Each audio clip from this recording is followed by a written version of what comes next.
Hello everyone, online class में फिर से आपका स्वागत है। आज हम 9th क्लास का चैप्टर नंबर 11 कर रहे हैं, जिसका नाम है पृष्ठीय क्षेत्रफल और आयतन। इससे पिछली एक्सरसाइज में हमने शंकु के बारे में पढ़ा था। आज हम गोले के बारे में पढ़ेंगे। तो सबसे पहले गोला, स्फेयर, इंग्लिश में कहते हैं इसे स्फेयर।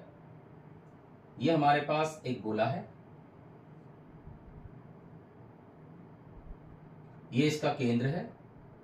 अगर मैं केंद्र से परिधि को मिला दूं तो ये त्रिज्या होती है, जिसे हम r से प्रदर्शित करते हैं, और पूरा अगर मिला देते हैं तो ये व्यास होता है। ये बातें मैं आपको बता चुका हूं, किसमें? शंकु वाले चैप्टर में। ठीक है, अब इसमें जो है, इसमें भी पृष्ठीय क्षेत्रफल वाले फार्मूले इस्तेमाल होंगे। तो सबसे पहले आता है गोले का पृष्ठ। देखो, पिछले चैप्टर में मैंने आपको बताया था पृष्ठ जो है उसमें वक्र पृष्ठ और संपूर्ण पृष्ठ दोनों चीजें होती है, लेकिन गोला ये पूरा पूरा बंधा हुआ हिस्सा है, यानी कि पूरा का पूरा हिस्सा होता है, कहीं से भी कटा हुआ नहीं है। तो इसलिए इसका वक्र पृष्ठ और संपूर्ण पृष्ठ एक ही होगा, जिसका फार्मूला होता है 4πr²। फिर उसके बाद, यानी एक फार्मूला तो हमारा ये बन गया। फिर उसके बाद आता है हमारा अर्धगोला। अर्धगोला, अर्धगोला, हेमिस्फेयर कहते हैं इसे, हेमिस्फेयर, अर्धगोला। अब अर्धगोले में तो पहले उसका वक्र पृष्ठ, अर्धगोले का वक्र पृष्ठ। अर्धगोले के वक्र पृष्ठ का फार्मूला, जो पूरे गोले का पृष्ठ होता है 4πr², उसका आधा होता है, यानी कि 2πr²।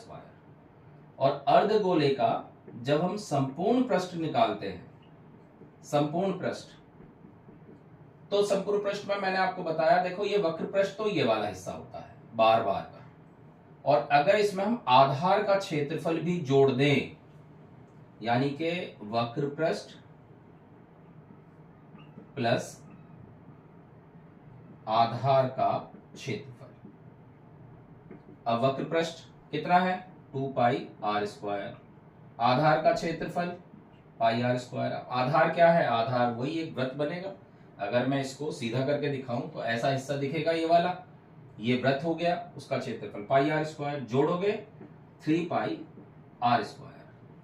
यानी कि संपूर्ण पृष्ठ का जो फार्मूला बैठा वो है 3πr²। किसके? अर्धगोले के। तो अर्धगोले में दो फार्मूले हो गए, 2πr² हो गया वक्र पृष्ठ का, 3πr² हो गया संपूर्ण पृष्ठ का, और गोले का पूरे पृष्ठ का फार्मूला एक ही होता है 4πr²। तो चलिए अब क्वेश्चन करते हैं। पहला क्वेश्चन है हमारा, निम्न त्रिज्या वाले गोले का पृष्ठीय क्षेत्रफल ज्ञात कीजिए। त्रिज्या दे रखा है 10.5 सेंटीमीटर।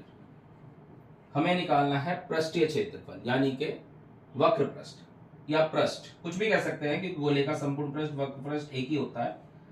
तो गोले का पृष्ठ या पृष्ठीय क्षेत्रफल फार्मूला होता है 4πr²। 4 गुणा 22/7 गुणा त्रिज्या हो गई 10.5, उसकी 2 बार कर देंगे गुणा। 7 से काट दो, 7 × 7, 7 × 5 = 35। अब जब हम इसकी गुणा करेंगे तो याद रखना, जब गुणा करा जाएगा तो गुणा ऐसा नहीं कि जैसे मैं कर रहा हूं वैसे ही करें। आप गुणा सीधी सीधी कैसे भी कर सकते हैं, जो आपको इजी लगे उस तरीके से। मुझे क्या इजी लग रहा है, पहले मैं इसकी 4 में गुणा कर रहा हूं, 15 चौका 60, 1 के बाद 0.6.0 आ गया, फिर गुणा। अब 22 किस में कर रहा हूं, 22 × 5 = 110, 0 11, 1 आ गया, 22 × 22 और 1 23, 1 के बाद दशमलव, यानी कि 6 गुणा 231, 6 एकम 6, 6 × 18 का 8 का 80 लगा, 1 6 दूनी 12 और 1 13, 1386 वर्ग सेंटीमीटर आंसर। क्लियर? इसके बाद चलते हैं नेक्स्ट क्वेश्चन पे। ये सारे क्वेश्चन जो है सब फार्मूले बेस पे हैं। आप बड़े आराम से इनके फार्मूले करके याद आप इन क्वेश्चनों को बड़े आराम से कर सकते हैं। सेकंड क्वेश्चन लेते हैं, इसके बाकी दोनों पार्ट आप कर लेंगे। सेकंड क्वेश्चन में दे रखा है, व्यास दे रखा है हमें 14 सेंटीमीटर, व्यास बराबर 14 सेंटीमीटर। तो हमें पता है पहले व्यास से हम त्रिज्या निकाल लेंगे। त्रिज्या जो होता है वो व्यास का आधा होता है, यानी कि 7 सेंटीमीटर आ गई इसकी त्रिज्या। अब क्या पूछा, वही पृष्ठीय क्षेत्रफल किसका, गोले का। गोले का पृष्ठीय क्षेत्रफल फार्मूला 4 पाई आर स्क्वायर होता है। तो 4 गुणा पाई का मान 22/7, त्रिज्या 7 गुणा 7, एक 7 से 7 कट गया। अब इसकी गुणा कर लेते हैं, 22 चौक 88 गुणा 7, 7 अटी 56 का 6 का से लगा 5, 7 अटी 56 और 5 61, 616 वर्ग सेंटीमीटर। देखिए आसान है, फार्मूले बेस पे है सारे। इसके बाद तीसरा सवाल लेते हैं। 10 सेंटीमीटर त्रिज्या, त्रिज्या बराबर 10 सेंटीमीटर दे दिया। 10 सेंटीमीटर त्रिज्या वाले अर्धगोले का कुल पृष्ठीय क्षेत्रफल ज्ञात कीजिए। पाई का मान 3.14। ध्यान रखना, अर्धगोले का कुल पृष्ठीय क्षेत्रफल। तो अर्धगोले का कुल पृष्ठीय क्षेत्रफल का मतलब हो गया संपूर्ण पृष्ठ, कुल पृष्ठीय क्षेत्रफल, यानी कि इसका हमें संपूर्ण पृष्ठ निकालना है। और मैंने अभी आपको बताया संपूर्ण पृष्ठ का फार्मूला 3 पाई आर स्क्वायर होता है। 3 गुणा पाई का मान बुक वाले ने कहा था कि 3.14 रखना है। त्रिज्या 10 का स्क्वायर 10 गुणा 10, गुणा कर दें, दशमलव हटाएं, नीचे 100 आ गया। ये तो पता है दशमलव के नीचे 1 आता है, जितनी संख्या उतनी 0, 2 0 से 2 0 कट गया। 3 चौक 12 का 2 कहां से लगा 1, 3 एकम 3 और 1 4, 3 तिया 9, यानी आ गया 942 वर्ग सेंटीमीटर। ठीक है, ऐसे ही आगे क्वेश्चन है। इसके बाद एक क्वेश्चन और लेते हैं, क्वेश्चन नंबर 4। क्या कह रहा है, एक गोलाकार गुब्बारे में हवा भरने पर उसकी त्रिज्या 7 सेंटीमीटर से 14 सेंटीमीटर हो जाती है। इन दोनों स्थितियों में गुब्बारे के पृष्ठीय क्षेत्रफलों का अनुपात ज्ञात कीजिए। 7 सेंटीमीटर पहले त्रिज्या थी, बाद में त्रिज्या 14 सेंटीमीटर आ गई। हमसे क्या पूछा, पृष्ठीय क्षेत्रफल में अनुपात। अनुपात का मतलब बटे में लिखना होता है। तो पहले त्रिज्या का पृष्ठीय क्षेत्रफल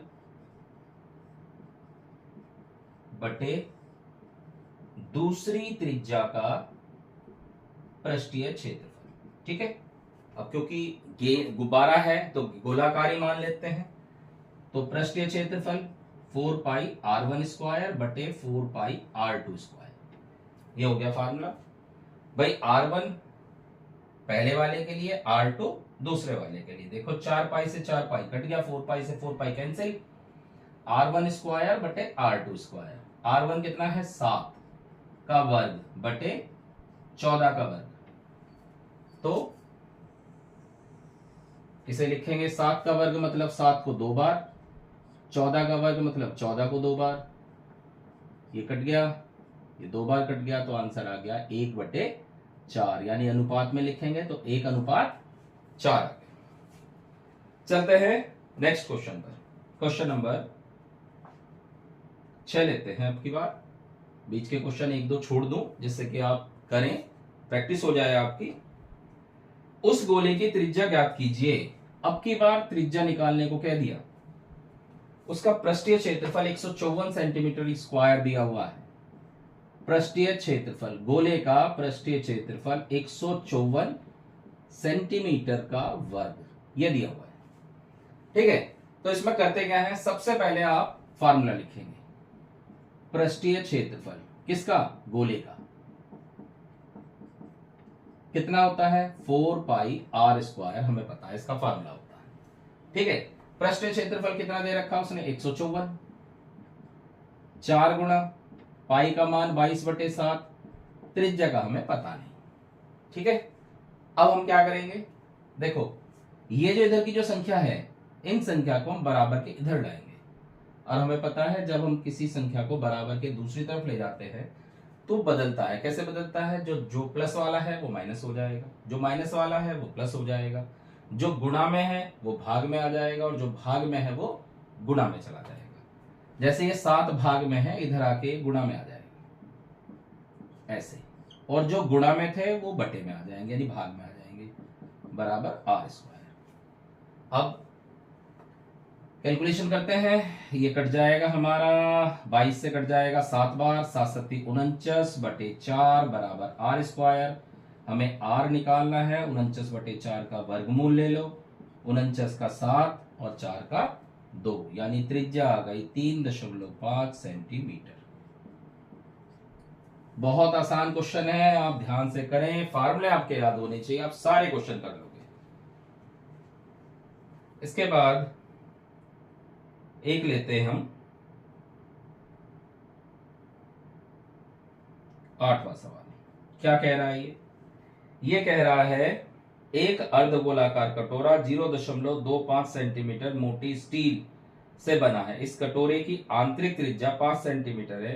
कटोरे का बाहरी वृत्तपृष्ठीय क्षेत्रफल ज्ञात कीजिए। इस क्वेश्चन को बड़े ध्यान से समझो, क्वेश्चन बहुत अच्छा है। क्या कह रहा है, चित्र से ही आपको समझ में आएगा। देखो ये इस तरह का एक कटोरा दे रखा है उसे, ठीक है। अब वो क्या कह रहा है, वो कह रहा है ये स्टील का कटोरा है जो कि मोटी परत का बना हुआ है। यानी कि मोटी परत का मतलब ये हो गया कि इसके अंदर का अलग है, बाहर की मोटाई अलग है। क्योंकि स्टील जो है किसी चीज का तो बना हुआ होगा, वो इसकी मोटाई हो गई यहाँ, ये इसकी मोटाई हो गई, ठीक है, ये इसकी मोटाई हो गई। अब मोटाई का मतलब क्या हो गया, मोटाई का मतलब ये हो गया कि अगर हम अंदर से देखें तो उसकी त्रिज्या कुछ और होगी, और बाहर से देखें तो उसकी त्रिज्या कुछ और होगी। क्योंकि अंदर से अगर ये मोटा इतना है तो अंदर से त्रिज्या इसकी यहां तक बैठेगी, और बाहरी त्रिज्या यहां से यहां तक बैठेगी, यानी कि उसमें मोटाई जुड़ जाएगी। ठीक है जी। तो कैसे करेंगे, इसने क्या दे रखा, इसने सबसे पहले तो मोटाई दे रखी है। मोटाई कितनी, 0.25 सेंटीमीटर, ये तो हो गई मोटाई। और क्या कहा इसने, और इसने कहा है आंतरिक त्रिज्या 5 सेंटीमीटर है। आंतरिक त्रिज्या बराबर है 5 सेंटीमीटर। ठीक है। अब मैं इसको थोड़ा सा आपको अलग से समझा रहा हूं। अगर इसको मैं ऐसे दिखाऊं आपको, इस तरह से, कुछ इस तरह से बना हुआ है ये जो है ना, इस कटोरे को मैंने सीधा आपकी तरफ कर दिया तो ऐसा दिखेगा। ये तो हो गई आंतरिक त्रिज्या, और ये वाला हिस्सा होगी मोटाई। ये मोटाई कितनी है, 0.25 सेंटीमीटर। आंतरिक त्रिज्या कितनी है, 5 सेंटीमीटर। और अगर बाहरी त्रिज्या लूं, यहां से यहां तक पूरा, यहां से यहां तक ये पूरा, तो आंतरिक त्रिज्या में मोटाई को जोड़ना पड़ेगा। यानी अगर बाहरी त्रिज्या मुझे निकालनी है तो आंतरिक त्रिज्या जो 5 थी उसमें मोटाई और जुड़ जाएगी, तो ये आ जाएगा 5.25 सेंटीमीटर। ये बाहरी त्रिज्या आ गई हमारे पास। अब हमसे क्या पूछा है, हमसे पूछा है बाहरी वक्र पृष्ठीय क्षेत्रफल। बाहरी वक्र पृष्ठीय क्षेत्रफल। और बाहरी वक्र पृष्ठीय क्षेत्रफल, देखो अगर संपूर्ण पृष्ठ पूछता तो फिर फार्मूला संपूर्ण पृष्ठ लगता है। बाहरी वक्र पृष्ठ पूछा है, बाहरी कहने का मतलब उसका हो गया कि जो त्रिज्या इस्तेमाल करेंगे वो बाहरी वाली करनी है। फार्मूला क्या होगा, वही 2 पाई आर स्क्वायर ही होगा, 2 गुणा 22/7, त्रिज्या होगी अब की बार 5.25 गुणा 5.25, ये होगी त्रिज्या। अब इसकी कैलकुलेशन हमें करनी है, तो सबसे पहले हम इसकी करते हैं, इसमें गुणा। देखो गुणा सीधी सीधी भी कर सकते हो, लेकिन इजी वे में करो जैसा आपको उचित लगे। मैंने बताया था ना, गुणा वैसे ही मत करना जैसे मैं कर रहा हूं। अगर आपको ये आसान लगता है तो ऐसे करो, ना तो जैसी आपकी इच्छा। आप पहले इसकी इसमें कर दो, फिर इसमें करो, फिर इसमें करो, मर्जी आपकी। मैं इसकी इसमें कर रहा हूं, 2 पंजे 10, 0, 2 दूनी 4 और 1 5, 2 पंजे 10, 10.5 आ गया। फिर गुणा 22 की इसमें कर रहा हूं, 22 पंजे 110, 0, 11, 22 दूनी 44 और 11 55, 5 5, 22 पंजे 110 और 5 115। 115 कितने के बाद दशमलव, भाई इसमें हमने करी 2 के बाद, अब इसकी इसमें कर रहे हैं तो इसमें भी 2 के बाद, बटे 7, यानी 10.5 गुणा 115.5 बटे 7। अब 7 से इसे काट दें, 1.5 आ जाएगा, गुणा करते हैं, 15 पंजे 75, 5 7, 15 पंजे 75, 7 82, 2 8, 15 एकम 15, 8 23, 3 2, 15 एकम 15, 2 17, कितने के बाद दशमलव, 1 और 1 2 के बाद दशमलव, तो यह आ गया 173.25 वर्ग सेंटीमीटर। क्लियर? तो आई होप आपके क्वेश्चन समझ में आ गए होंगे। आप इन क्वेश्चनों को जब भी करें तो हमेशा याद रखें, पहले क्वेश्चन को अच्छी तरह समझें, बातों को सुने मैं क्या कह रहा हूं, ठीक है, फॉर्मूले याद करें, फिर एक ही क्वेश्चन को पहले अच्छी तरह से रिपीट करें, जैसे कर लिया फिर आप एक बार करके देखें, फिर बीच के क्वेश्चन जो बचे हुए हैं वो आप करके देखेंगे, बड़े आराम से वो आपका हो जाएगा। क्लियर है? Thank you.